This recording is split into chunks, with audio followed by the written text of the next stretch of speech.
Hello ಸ್ನೇಹಿತರೆ, welcome back to my channel. ನಾನು ಚೈತ್ರ. ಇವತ್ತು ಸ್ನೇಹಿತರೆ ಸಾನುವಿನ ಲಾಸ್ಟ್ ಎಕ್ಸಾಮ್ ಡೇ ಆ್ಯಂಡ್ ಅದ್ರ ಜೊತೆ ನಮ್ಮ ಟ್ರಾವೆಲ್ ಕೂಡ ಇವತ್ತೇ ಶೆಡ್ಯೂಲ್ ಆಗಿದೆ. ಸೊ ಎಲ್ಲಿಗೆ ಟ್ರಾವೆಲ್ ಮಾಡ್ತಾಯಿದ್ದೀವಿ ಅಂತ ನಿಮ್ಗೆ ಆಮೇಲೆ ಗೊತ್ತಾಗುತ್ತೆ. ಸೊ ಟ್ರಾವೆಲಿಂಗ್ದು ಪ್ಯಾಕಿಂಗ್ ಅಂತೂ ಏನೇನೂ ಆಗಿಲ್ಲ. ಬರೀ ಓದಿಸೋದ್ರಲ್ಲೇ ನನ್ನ ಟೈಮ್ ಹೋಗ್ತಾಯಿತ್ತು. ಹೇಗೆ ಆಗ್ತಾಯಿತ್ತು ಅಂದರೆ ನೀವು ನೋಡಿರ್ತೀರ ನನ್ನ ವ್ಲಾಗ್. ಒಂದು ದಿನ ಸ್ಟಾರ್ಟ್ ಮಾಡಿದ್ದೀನಿ, ಅವತ್ತೊಂದು ದಿನ ಎಂಡ್ ಮಾಡೋಕ್ಕೆ ಆಗಲಿಲ್ಲ, ಅಷ್ಟೊಂದು ಬ್ಯುಸಿ ಆಗಿಬಿಟ್ಟಿದ್ದೆ. ಹಾಗೆ ಮನೆ ಕೆಲಸ ಮಾಡಿಕೊಂಡು ಸಾನುಗೆ ಓದಿಸ್ಕೊಂಡು ಸೊ ಎಕ್ಸ್ಟ್ರಾ ಕೆಲಸ ಏನೂ ಮಾಡೋದಕ್ಕೆ ಆಗ್ತಾಯಿರಲಿಲ್ಲ. ಈ ಕಾಟ್ ನೋಡಿ ಎಲ್ಲಿದೆ, ಕಿಚನ್ ಹತ್ರ. ನಾವು ಸಾನು ಬರ್ತ್ಡೇಗೆ ಅಂದ್ಬಿಟ್ಟು ಈ ಕಡೆ ತಳ್ಳಿದ್ದು, ಇನ್ನು ಆ ಕಡೆ ಹೋಗೇ ಇಲ್ಲ. ಅದು ಇದೆ, ಇಲ್ಲೂ ಆರಾಮಾಗಿದೆ, ಏನೂ ತೊಂದರೆ ಆಗ್ತಾಯಿಲ್ಲ ಅಂದ್ಬಿಟ್ಟು ಈ ಕಾಟ್ ಕೂಡ ಇಲ್ಲೇ ಇದೆ. ಸೊ ಪ್ಯಾಕಿಂಗ್ ಬಗ್ಗೆ ಹೇಳ್ತಾ ಇದ್ದೆ. ಪ್ಯಾಕಿಂಗ್ ಅಂತೂ ಆಗಿಲ್ಲ, ಇವತ್ತು ಮಾಡಬೇಕು. ಈ ಸಾನುಗೆ ಕರ್ಕೊಂಡು ಬರೋದಕ್ಕೆ ಹೋಗಬೇಕು. ಹಾಗೆ ನನ್ನ ಟ್ರಾವೆಲ್ ಮಾಡ್ತಾ ಇರೋದ್ರಿಂದ ನನ್ನ ವೀಡಿಯೋಸ್ ಕೂಡ ಸ್ವಲ್ಪ ಪ್ಲ್ಯಾನ್ ಮಾಡಬೇಕು. ಅಲ್ಲಿ ಹೋದ್ಮೇಲೆ ನನಗೆ ಮಾಡೋದಕ್ಕಾಗುತ್ತೋ ಇಲ್ವೋ, ಅಟ್ಲೀಸ್ಟ್ ಸ್ವಲ್ಪ ಮಾಡಿ ಅಪ್ಲೋಡ್ ಮಾಡೋಣ. ಇಂಟರ್ನೆಟ್ ಪ್ರಾಬ್ಲಮ್ ಕೂಡ ಇರುತ್ತೆ, ಅದು ಇದೆ ಇವತ್ತು ನನ್ನ ತಲೆಯಲ್ಲಿ. ಸೊ ಮೊದಲು ಯಾವ್ದು ಮಾಡಲಿ, ಅದಾ ಅಂದ್ಕೊಂಡು ಸದ್ಯಕ್ಕೀಗ ನಾನು ಎಡಿಟ್ ಮಾಡೋಣ ಅಂತ ಕೂತ್ಕೊಂಡಿದ್ದೀನಿ. ತಿಂಡಿಗೆ ಇವತ್ತು ಲೆಮನ್ ರೈಸ್ ಮಾಡಿತ್ತು. ಸೊ ಲೆಮನ್ ರೈಸ್ ತಿಂದ್ಬಿಟ್ಟೀಗ ನನ್ನ ವೀಡಿಯೋ ಎಡಿಟಿಂಗ್ ಕೆಲಸ ಮುಗಿಸೋಣ. ಆದಷ್ಟು ಆಮೇಲೆ ನಾವು ಹೊರಡೋ ಟೈಮ್ಗೆ ಆಮೇಲೆ ಮಾಡ್ಕೊಳ್ಳೋಣ ಪ್ಯಾಕಿಂಗು ಅಂದ್ಕೊಂಡು ಇನ್ನೂ ಮಾಡಿಲ್ಲ. ಸೊ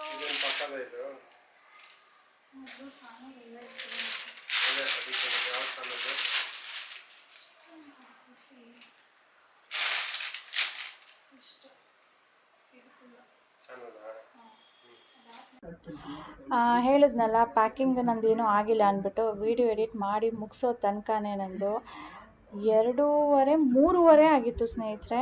ಸೊ ಆವಾಗ ಎದ್ದು ನಾನು ಇನ್ನೂ ಊಟ ಕೂಡ ಮಾಡಿರಲಿಲ್ಲ, ಬಟ್ಟೆ ಎಲ್ಲ ತೆಗೆದು ಇಟ್ಟಿದ್ದೀನಿ. ಅದಕ್ಕೆ ರಾಜೇಶ್ 4 ಗಂಟೆ ಆಗ್ತಾಯಿದೆ, ನೀನೇನು ಇನ್ನೂ ಬ್ಯಾಗಿಗೆ ಹಾಕಿಲ್ವಲ್ಲ ಅಂದ್ಬಿಟ್ಟು ನಾನೇ ಹಾಕ್ತೀನಿ, ನೀನು ಊಟ ಮಾಡೋಗು ಅಂತ ಹೇಳಿಬಿಟ್ಟು ಅವರೇ ನನಗೆ ಹೆಲ್ಪ್ ಮಾಡಿಕೊಡ್ತಾ ಇದ್ದಾರೆ. ಇವತ್ತು ಫಸ್ಟ್ ಟೈಮ್ ಅನಿಸುತ್ತೆ ರಾಜೇಶ್ದು ಪ್ಯಾಕಿಂಗ್ ಆದಮೇಲೆ ನಾನು ಪ್ಯಾಕಿಂಗ್ ಮಾಡ್ಕೊಳ್ತಾ ಇರೋದು. ಅದರ್ವೈಸ್ ನಮ್ಮದೆಲ್ಲ ಮೊದಲೇ ಆಗಿರುತ್ತೆ, ಅವರು ಹೊರಡೋ ಟೈಮಲ್ಲಿ ಮಾಡ್ತಾರೆ. ಸೊ ನನಗೂ ಅವ್ರನ್ನ ನೋಡಿ ಅದೇ ಅಭ್ಯಾಸ ಆಗಿಬಿಟ್ಟಿದೆ ಅನಿಸುತ್ತೆ. ಅವ್ರದ್ದೆಲ್ಲ ಆದಮೇಲೆ ಲಾಸ್ಟ್ ಹೊರಡೋ ಟೈಮಲ್ಲಿ ನಾನು ಇವತ್ತು ಎಲ್ಲ ತೆಗೆದಿಟ್ಕೊಂಡು ಪ್ಯಾಕಿಂಗ್ ಮಾಡ್ಕೊಳ್ತಾ ಇದ್ದೀನಿ. ಪ್ಯಾಕಿಂಗ್ ಆಯಿತು, ಊಟ ಎಲ್ಲ ಆಯಿತು. ಸೊ ಮಿಕ್ಕಿರೋ ಸ್ವಲ್ಪ ಸಾರಿತ್ತು, ಅನ್ನ ಇತ್ತು, ಅದನ್ನೆಲ್ಲ ನಾನೀಗ ಬಿಸಿ ಮಾಡಿಬಿಟ್ಟು, ಅಂದರೆ ಈಗ ಬಿಸಿಲಿದೆ ನೋಡಿ, ನಾನು ಹೋಗೋ ತನಕನೇ ಎಲ್ಲಿ ಕೆಟ್ಟೋಗುತ್ತೋ ಅಂದ್ಬಿಟ್ಟು ಇನ್ನೊಂದು ಸಾರಿ ಬಿಸಿ ಮಾಡಿ ಅದನ್ನೆಲ್ಲ ತಣ್ಣಗೆ ಮಾಡಿ ಪ್ಯಾಕ್ ಮಾಡ್ಕೊಳ್ಳೋಣ ಅಂತಿದ್ದೀನಿ. ಅದ್ರ ಜೊತೆ ಸ್ವಲ್ಪ ಹಾಲು ಮಿಕ್ಕಿತ್ತು, ಸ್ಟ್ರಾಬೆರಿ ಇತ್ತು. ಸೊ ಸಾನುವಿನ ಫೇವ್ರೆಟ್ ಡ್ರಿಂಕ್ ಮಾಡ್ಕೊಳ್ಳೋಣ ಕಾರಲ್ಲಿ ಹೋಗಬೇಕಾದ್ರೆ, ಅವಳಿಗೆ ಆ್ಯಸ್ ಎ ಸ್ನ್ಯಾಕ್ ಕೊಟ್ಟರೆ ಎಂಜಾಯ್ ಮಾಡ್ತಾಳೆ ಅಂದ್ಬಿಟ್ಟು ಸಾನು ನಾನೇ ಮಾಡ್ತೀನಿ ಅಂತ ಹೇಳಿಬಿಟ್ಟು ಮಿಲ್ಕ್ ಶೇಕ್ ಮಾಡ್ತಾ ಇದ್ದಾಳೆ, ಸ್ಟ್ರಾಬೆರಿ ಮಿಲ್ಕ್ ಶೇಕ್. ಅದಕ್ಕೆ ಸಾನು ಹಾಲನ್ನು ನಾನು ಹಾಕಿದ್ದೀನಿ ಇದಕ್ಕೆ ಮಿಕ್ಸಿ ಜಾರ್ಗೆ. ಸೊ ಸಾನು ಸ್ಟ್ರಾಬೆರೀಸ್ನೆಲ್ಲ ಕಟ್ ಮಾಡಿಬಿಟ್ಟು ಸಕ್ಕರೆ ಟೇಸ್ಟ್ಗೆ ಎಷ್ಟು ಬೇಕೋ ಅಷ್ಟು ಹಾಕ್ಕೊಳ್ತಾ ಇದ್ದಾಳೆ. ತಣ್ಣಗಿರಬೇಕು ಅಂದರೆ ನೀವು ಐಸ್ ಕ್ಯೂಬ್ ಕೂಡ ಹಾಕ್ಕೊಳ್ಬೋದು, ಬಟ್ ಹಾಲು ನಾನು ಫ್ರಿಜ್ಜಲ್ಲಿ ಇಟ್ಟಿದ್ದೆ, ಇವಾಗ ತೆಗೆದ್ಬಿಟ್ಟು ಮಾಡ್ತಾ ಇರೋದ್ರಿಂದ ತಣ್ಣಗಿರುತ್ತೆ. 1 ಅವರಲ್ಲಿ ಕುಡಿದ್ರೆ ನಾವು ಹೋಗಬೇಕಾದ್ರೆ ತಣ್ಣಗೆ ಇರುತ್ತೆ. ಇನ್ನು ರಾಜೇಶ್ ನನಗೆ ಇಲ್ಲಿ ಡಿಶ್ ವಾಷರ್ಗೆ ಪಾತ್ರೆ ಹಾಕೋದಕ್ಕೆ ಅವ್ರು ಹೆಲ್ಪ್ ಮಾಡ್ತಿದ್ದಾರೆ. ಮಿಕ್ಸಿ ಹಾಕೋಣ ಅಂದರೆ ಬೆಳಿಗ್ಗೆಯಿಂದ ಕರೆಂಟ್ ಇಲ್ಲ, ಆ್ಯಕ್ಚುಲಿ ಮರ್ತೋಗಿತ್ತು. ಆಮೇಲೆ ಈಗ UPS ಅಲ್ಲಾದರೂ ಹಾಕೊಳ್ಳೋಣ ಅಂದ್ಬಿಟ್ಟು UPS ಕಡೆ ಹೋಗ್ತಾ ಇದ್ದೀನಿ. ಕಿಚನಲ್ಲಿ ಏಜ್ ಕನೆಕ್ಷನ್ ಇರುತ್ತಲ್ವ, ಅಲ್ಲಿ UPS ಕನೆಕ್ಷನ್ ಬರೋದಿಲ್ಲ, ಅಲ್ಲಿ ವರ್ಕ್ ಆಗೋದಿಲ್ಲ, ಎಕ್ಸ್ಟ್ರಾ ಎಳೆಯುತ್ತೆ, ಅದು ಬೇಗ ಖಾಲಿ ಆಗುತ್ತೆ ಅಂತ ಹೇಳಿಬಿಟ್ಟು.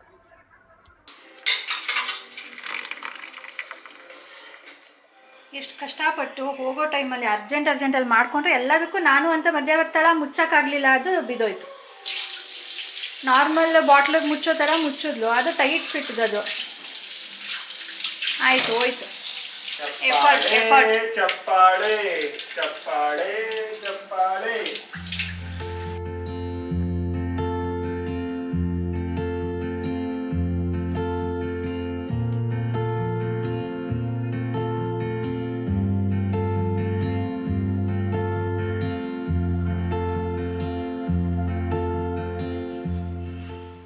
ಯಾಕೆ ಸ್ಮೈಲಿಂಗು? ಅವಾಗಲಿಂದ ಡಲ್ ಕೂತಿದ್ದಲ್ಲ, ಏನದು?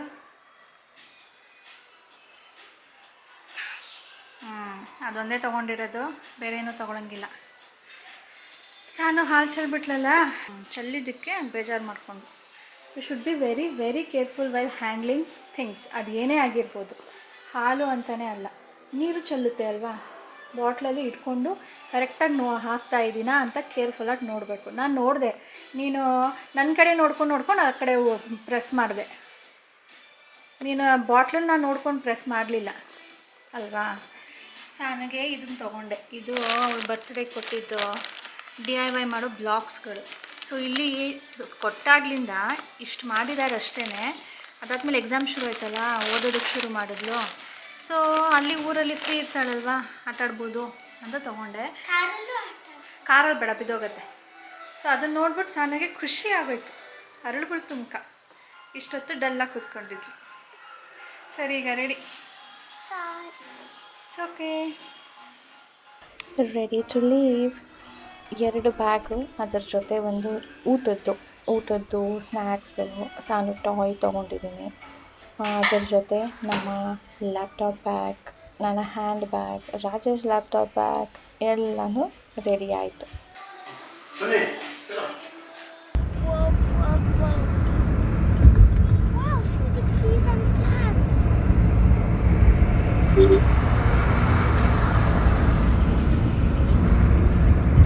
ಸೂರ್ಯ ಆಗಲೇ ಆರೆಂಜ್ ಕಲರ್, ಆರೆಂಜ್ ಥರನೇ ಕಾಣ್ತಾ ಇತ್ತು. ಆವಾಗ ನನ್ನ ಕ್ಯಾಮ್ರಾ ಕೈಯಲ್ಲಿ ಇರಲಿಲ್ಲ. ಅದಕ್ಕೆ ನೋಡಿ ಸ್ವಲ್ಪ ಆಕಾಶ ಆರೆಂಜಿಶ್ ಕಾಣ್ತಾ ಇದೆ, ಸನ್ಸೆಟ್ ಆಗ್ತಾ ಇದೆ. ಆಗಲೇ ಫುಲ್ ಆರೆಂಜ್ ಕಾಣಿಸ್ತದೆ. ಅದನ್ನೇ ಹೇಳಿದ್ದು, ನನ್ನ ಹತ್ರ ಕ್ಯಾಮ್ರಾ ಇರಲಿಲ್ಲ, ಇಲ್ಲಾಂದರೆ ರೆಕಾರ್ಡ್ ಮಾಡ್ಬೋದು.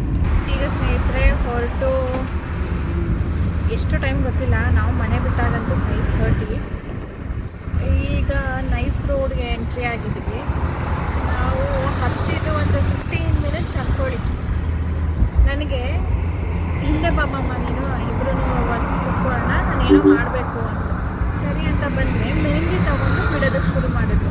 ಅದು ಓಲ್ಡ್ ಮೆಹಂದಿ, ಡ್ರೈ ಆಗ್ಬಿಟ್ಟಿದೆ. ಮುಂದ್ಗಡೆ ಟಿಪ್ಪು ಸ್ವಲ್ಪ ಕಟ್ ಮಾಡಬೇಕಿತ್ತು. ನನಗೆ ಹೇಳಲಿಲ್ಲ, ಹಂಗೆ ಎತ್ಕೊಂಡು ಬಂದುಬಿಡ್ತಾಳೆ. ಸರ್ಪ್ರೈಸು ಅಂದ್ಕೊಂಡು ಸರ್ಪ್ರೈಸ್ ಫೇಲ್ ಆಯಿತು. ಆಯಿತಾ.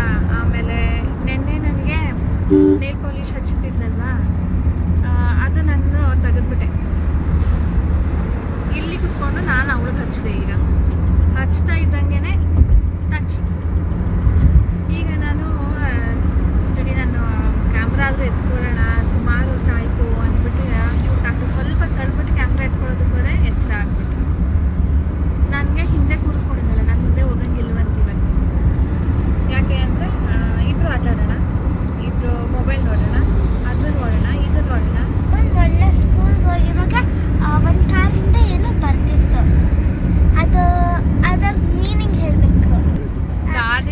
ಗಾದೆ ಅದು ಅದನ್ನು ಇಲಾಬೊರೇಟ್ ಮಾಡಿ ಅದರ ಒಳ ಅರ್ಥ ಹೇಳಬೇಕು. ಕಮೆಂಟ್ ಸೆಕ್ಷನ್ ಕಮೆಂಟ್ ಮಾಡಿ. ಓಕೆ. ತಾಳಿದವನು ತಾಳಿಯಾನು, ತಾಳ್ಮೆ ಕಹಿ, ಅದರ ಫಲ ಸಿಹಿ. ಈ ಗಾದೆದು ಒಳ ಅರ್ಥ ಏನು ಅಂತ ಕಮೆಂಟ್ ಮಾಡಿ. ಕರೆಕ್ಟಾಗಿ ಕಮೆಂಟ್.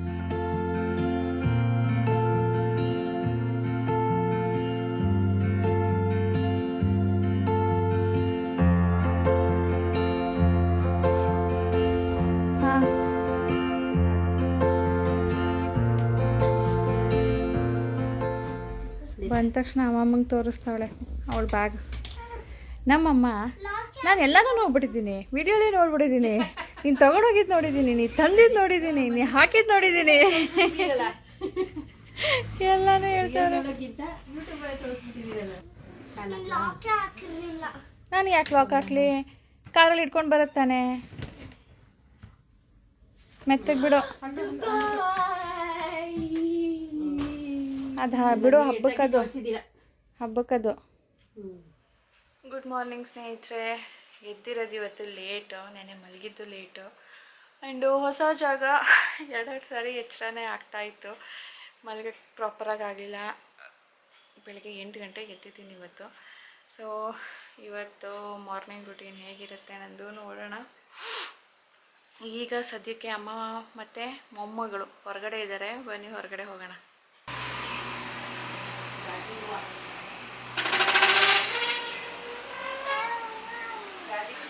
ಇಟ್ಕೋದು ಪಕ್ಕ. ಇವಾಗ ಯಾತಕ್ಕಮ್ಮ ಹರಳ್ಬಿಟ್ಟಿರುತ್ತಲ್ಲ.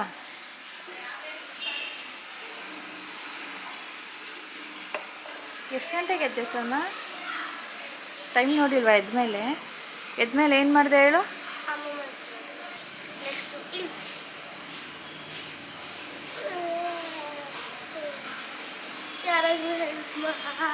ಹೆಂಗೆ ಹೆಲ್ಪ್ ಮಾಡೋದು? ನಾವೇ ಕೇಳಬೇಕಾಗುತ್ತೆ.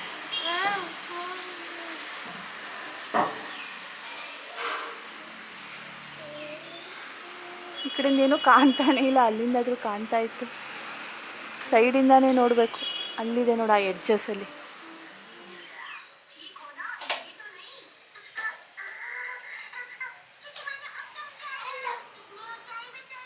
ಇವತ್ತು ಸಾನು ಫಸ್ಟ್ ಟೈಮು ಮನೆ ಒರೆಸ್ತಿರೋದು.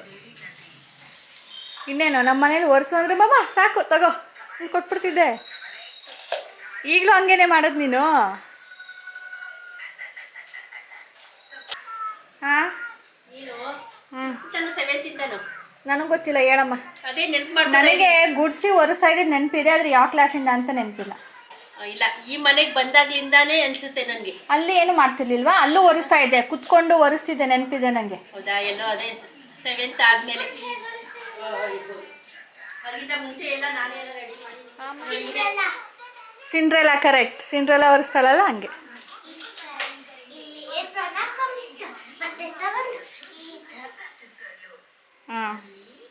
ಶನಿವಾರ ಭಾನುವಾರ ನಿಮ್ಮ ಕೈಯಲ್ಲಿ ಒರೆಸ್ತಾ ಇದ್ನೋ ಏನೋ ಅಲ್ವಾ? ಬೇರೆ ದಿನ ಎಲ್ಲ ನಾನೇ ನಿಮ್ಗೆ ಎಲ್ಲ ಕಳಿಸ್ಬಿಟ್ಟು ಆಮೇಲೆ ನಾನು ಮಾಡ್ತಿದ್ದೆ. ಶನಿವಾರ ಭಾನುವಾರ ಒಬ್ರಿಗೆ ಗುಡ್ಸ್ಕಿ ಒಬ್ರು ಒರೆಸಿ ಅಂತ ಹೇಳ್ತಾ ಇದ್ದೆ. ಇಲ್ಲಿ ಬಂದ ಮೇಲೆ ಬಟ್ಟೆ ಒಗಿಯಕ್ಕೆ ನಿಮ್ಗೆ ಒಂದು ವಾರ ನೀನು ಒಂದು ವಾರ ಅವಳು ಕೆಲಸ ಹಂಚಿದ್ದು ನಿಮ್ಗೆ ಇಬ್ಬರಿಗೂ. ದಿನ ಏನು ಬೆಳಿಗ್ಗೆ ನೀವು ಬೆಳಗ್ಗೆ ಎದ್ದ ತಕ್ಷಣ ಗುಡಿಸ್ಬಿಟ್ಟು ಹೋಗ್ತಾ ಇದ್ರಿ ಕಾಲೇಜ್ಗೆ. ಒಬ್ಳು ಒರೆಸ್ಬಿಟ್ಟು ಹೋಗ್ತಿದ್ಲು. ಇನ್ನು 7 ಗಂಟೆ 6:30ಗೆ ಎದ್ದು ಗುಡಿಸ್ಬಿಟ್ಟು ಹೋಗ್ತಿರ್ಲಿಲ್ವಾ? ಇದು ನೋಡಿ ಚಾಪೆ ಹೊಸದಾಗಿ ತೊಗೊಂಡಿರೋದು ಬೆಂಗಳೂರಿಗೆ ಅಂದ್ಬಿಟ್ಟು. ನಾನು ಈ ಥರದ್ದು ನೋಡಿದ್ದೀನಿ ಬೆಂಗಳೂರಲ್ಲೂ, ನಮ್ಮ ಏರಿಯಾದಲ್ಲಿ ಇಟ್ಕೊಂಡಿದ್ರು. ಆದರೆ ನಾನು ಕೇಳೋದಕ್ಕೆ ಹೋಗಲಿಲ್ಲ. ಸುಮ್ಮನೆ ಜಾಸ್ತಿ ಹೇಳ್ತಾರೆ, ಅವ್ರ ಹತ್ರ ಬಾರ್ಗೇನ್ ಮಾಡೋಕ್ಕೆ ನನಗೆ ಬರಲ್ಲ. ರಾಜೇಶ್ ಹಾಂ ಅಷ್ಟು ಕೇಳ್ತಾವ್ರಲ್ಲ ಕೊಟ್ಬಿಟ್ಟು ನಡಿ ಅಂತಾರೆ. ನಾವಾದ್ರೆ ಚೌಕಾಶಿ ಮಾಡ್ತೀವಿ. ಆಮೇಲೆ ನೀನೇನೋ ಹೇಳ್ತಿದ್ದಲ್ಲ, ಯಾವುದೋ ನೈಲಾಂದ ಕಟ್ಟಿ, ಅದು ಚೆನ್ನಾಗಿರಲ್ಲ, ಜಾರುತ್ತೆ. ಅಂಥದ್ದೆಲ್ಲ ಇದ್ರೆ ನಮ್ಗೆ ಹೆಂಗೆ ಗೊತ್ತಾಗಬೇಕು ಇದು ಯಾವ ಕಡ್ಡಿ ಅಂತ? ಅದಕ್ಕೆ ಹತ್ತತ್ರ ಮಂದವಾಗಿ ಹತ್ತತ್ರ ಎಣ್ದಿದ್ದಾರೆ. ಅದು ಸ್ವಲ್ಪ ತೆಳು ಇರುತ್ತೆ. ಇದಕ್ಕೆ ಎಷ್ಟಾಯ್ತು ಈಗ? ಅದೇ 500ಗೆ 2 ಅಂದರೆ 250 ಆಯಿತು ಒಂದಕ್ಕೆ. ನೋಡಿ ಬೆಂಗಳೂರಲ್ಲಿ ಈ ಥರ ಚಾಪೆ ನಿಮಗೆ ಸಿಕ್ಕಿದ್ರೆ 250ಗೆ ತಗೊಳ್ಳಿ. ಅವ್ರು ಕೊಡೋದಿಲ್ಲ, ನಾವು ಬಿಡೋದಿಲ್ಲ ಅನ್ನೋ ಥರ ಮಾತಾಡ್ಬೇಕಾಗುತ್ತೆ. 750 ರೂಪಾಯಿ ಕೇಳ್ದ. ಇಲ್ಲೇ ಅಷ್ಟು ಹೇಳಿದ್ರಾ? ಆಮೇಲೆ 550 ರೂಪಾಯಿ ಗ್ಯಾರಂಟಿ ಅಂತ. ಬೇಡಪ್ಪ, ನಮಗೆ 500 ರೂಪಾಯಿ ಕೊಡೋದಿದ್ರೆ ಕೊಡು, ಇಲ್ಲಾಂದ್ರೆ ಹೋಗು ಅಂದೆ. ಸರಿ, ಅವನಿಗೂ ದುಡ್ಡು ಮತ್ತೆ ಕೇಳಿ ನೋಡ್ಬೇಕು ಒಂದ್ಸರಿ ಎಷ್ಟು ಬೆಂಗಳೂರಲ್ಲಿ ಗೊತ್ತಾಗುತ್ತೆ ಅಲ್ವಾ ಅಂದಾಜು. ನಮ್ಮ ಮನೇಲಿ ಅಮ್ಮನೇ ಕೊಡ್ಸಿರೋ ಎಷ್ಟು ಚಾಪೆಗಳಿದೆ ಗೊತ್ತಾ, ಪ್ಲಾಸ್ಟಿಕ್ದು. ಅದು ಹೀಟ್ ಆಗುತ್ತೆ, ಜಾರುತ್ತೆ ಅನ್ಕೊಂಡೇನೆ ಯೂಸ್ ಮಾಡೋದಿಲ್ಲ. ಆಮೇಲೆ ಅದು ಪ್ಲಾಸ್ಟಿಕ್ ಚಾಪೆ ಬಿಸಿಲಿಗೆ ಅಲ್ಲಲ್ಲೇ ಉದ್ರೋಗ್ಬಿಡುತ್ತೆ. ಬಿಸಿಲಿಗೇನು ಸುಮ್ಮನೆ ಇಟ್ಕೊಂಡಿದ್ರು ಉದುರುತ್ತೆ ಅದು. ಇದು ಸಾನುಗೆ ಬರ್ತ್ಡೇ ಗಿಫ್ಟ್ ಕೊಟ್ಟಿದ್ನಲ್ಲ, ಅದು ಇಲ್ಲಿ ಕೂತ್ಕೊಂಡು ಈಗ ಇಬ್ರು ಮಾಡಿದ್ವಿ. ಇದರ ಲಿಂಕ್ ನಾನು ಸಿಕ್ಕಿದ್ರೆ ಅಮೆಝಾನಲ್ಲಿ ಹಾಕ್ತೀನಿ ನೋಡಿ ಸ್ನೇಹಿತರೆ, ಕೆಲವೊಂದು ಸಾರಿ ಸಿಗೋದಿಲ್ಲ. ಆ್ಯಂಡ್ ಇವತ್ತಿನ ವ್ಲಾಗ್ ಇದರೊಂದಿಗೆ ಎಂಡ್ ಮಾಡ್ತೀನಿ ಸ್ನೇಹಿತರೆ. ನಿಮ್ಮೆಲ್ಲರಿಗೂ ಇಷ್ಟ ಆಗಿದೆ ಅಂತ. Please like, share and subscribe ಮಾಡದೆ ನೋಡ್ತಾ ಇದ್ರೆ ಪ್ಲೀಸ್ ಸಬ್ಸ್ಕ್ರೈಬ್ ಮಾಡ್ಕೊಳ್ಳಿ. ಸಿಗೋಣ ಮುಂದಿನ ವೀಡಿಯೋಲಿ. ಬೈ ಬೈ ಸ್ನೇಹಿತರೆ. ಹೇಳ್ಬೋದು ಅದು ಗಾಡಿ ಗಾಡಿ ಗಾಡಿ ಗಾಡಿ ಬಂತು ಗಾಡಿ ಗಾಡಿ. ಇದು ರೌಂಡ್ ಟಿಪಾಯ್, ಇದು ರೌಂಡ್ ಟೇಬಲ್, ಇದು ಒಂದು ರೆಸ್ಟಿಂಗ್ ಚೇರ್ ಶೇಡ್, ಇದು ಒಂದು ಸ್ಕ್ವೇರ್ ಕ್ರಾಸ್ ಚೇರ್ ತರ ನೋಡಿ, ಇಲ್ಲಿ ಕೂರೋದು ಸ್ಟೂಲ್. ಇದು ಟೇಬಲ್, ಇದು ಚೇರ್. ಇಲ್ಲಿ ಊಟ ಮಾಡೋದು, ಏನಾದರೂ ತಿನ್ಬೇಕಂದ್ರೆ ಇಲ್ಲಿ ಕೂತ್ಕೊಳ್ಳೋದು. ಎಲ್ಲಾನು ಚೆನ್ನಾಗಿ ಮಾಡಿದೀಯಾ, ಫಸ್ಟ್ ಗ್ರೇಡ್. ಇದು ನಮ್ಮ ಅಮ್ಮ ಹೇಳ್ತಾ ಇದ್ರು ಇದು ಫಸ್ಟ್ ಕ್ಲಾಸ್. First grade. ಅದು ಚಕ್ರ, ಇದಕ್ಕೆ ಸೆಕೆಂಡ್ ಗ್ರೇಡು. ಇದೆಲ್ಲ 3rd, 4th, 5th ಗ್ರೇಡ್ಗಳು. ಚೆನ್ನಾಗಿದೆ. ನಿಮ್ಗೆ ಯಾವ್ದು ಇಷ್ಟ ಮಾಡಿ ಓಕೆ